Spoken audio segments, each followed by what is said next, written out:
ಅರಸೀಕೆರೆ ನಗರದಲ್ಲಿ ಇಂದು ಮಹಾವೀರ ಜಯಂತಿಯ ಪ್ರಯುಕ್ತ ಯಜಮಾನ ರಂಗೇಗೌಡರ ಬೀದಿಯಲ್ಲಿರುವ ವಾಸು ಪೂಜ್ಯ ಜೈನ ಮಂದಿರ ಮುಂಭಾಗದಿಂದ ನೂರಾರು ಜೈನ ಸಮಾಜದವರು ಮೆರವಣಿಗೆಯ ಮೂಲಕ ಪ್ರಮುಖ ರಸ್ತೆಗಳ ಮಾರ್ಗಗಳಲ್ಲಿ ಭಗವಾನ್ ಮಹಾವೀರ ಜೈಕಾರ ಹಾಕುತ್ತಾ ಸಾಗಿದರು.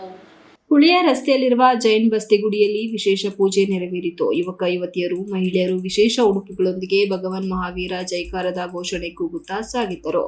ನಂತರ ಪಿಪಿ ವೃತ್ತದಲ್ಲಿ ವಾಸು ಪೂಜ್ಯ ಜೈನ್ ಸಂಘದ ವತಿಯಿಂದ ಸಿಹಿ ಹಂಚಿಕೆ ಮಾಡಿ ಪ್ರಸಾದ ವಿತರಿಸಲಾಯಿತು. ತಾಲೂಕು ರಾಷ್ಟ್ರೀಯ ಹಬ್ಬಗಳ ಆಚರಣೆ ಸಮಿತಿ ವತಿಯಿಂದ ತಾಲೂಕು ಕಚೇರಿ ಕಂದಾಯ ಭವನದಲ್ಲಿ ಭಗವಾನ್ ಮಹಾವೀರ ಭಾವಚಿತ್ರಕ್ಕೆ ಪುಷ್ಪನಮನ ಸಲ್ಲಿಸಿ ಕಾರ್ಯಕ್ರಮ ನೆರವೇರಿಸಲಾಯಿತು. ಈ ಸಂದರ್ಭದಲ್ಲಿ ತಾಲೂಕು ದಂಡಾಧಿಕಾರಿಗಳಾದ ಸಂತೋಷ್, ಜೈನ್ ಸಮಾಜದ ಅಧ್ಯಕ್ಷರಾದ ಪಾರಸ್ ಮಾಲ್ ಜೈನ್, ಜಗನ್ ಲಾಲ್ ಸೋಲಂಕಿ, ಮಹಾವೀರ ಬೋರಾ, ಅಮೃತ್ ಲಾಲ್ ಜೈನ್, ಎಪಿ ರಾಜೇಶ್, ಚೇತನ್ ಜೈನ್, ನವರತನ್ ಜೈನ್, ವಿಕಾಸ್ ಮೆಹತಾ, ಪಾರಸ್ ಜೈನ್, ಅರವಿಂದ್, ಅಶೋಕ, ಮಯೂರ ಮೆಹತಾ, ಕಮಲೇಶ್, ಪುನೀತ್, ವಿನೋದ್ ಜೈನ್ ಹಾಗೂ ಇನ್ನೂ ಹಲವರು ಸಮಾಜದ ಮುಖಂಡರು ಹಾಗೂ ಜೈನ ಸಮಾಜದ ಬಾಂಧವರು ಉಪಸ್ಥಿತರಿದ್ದರು.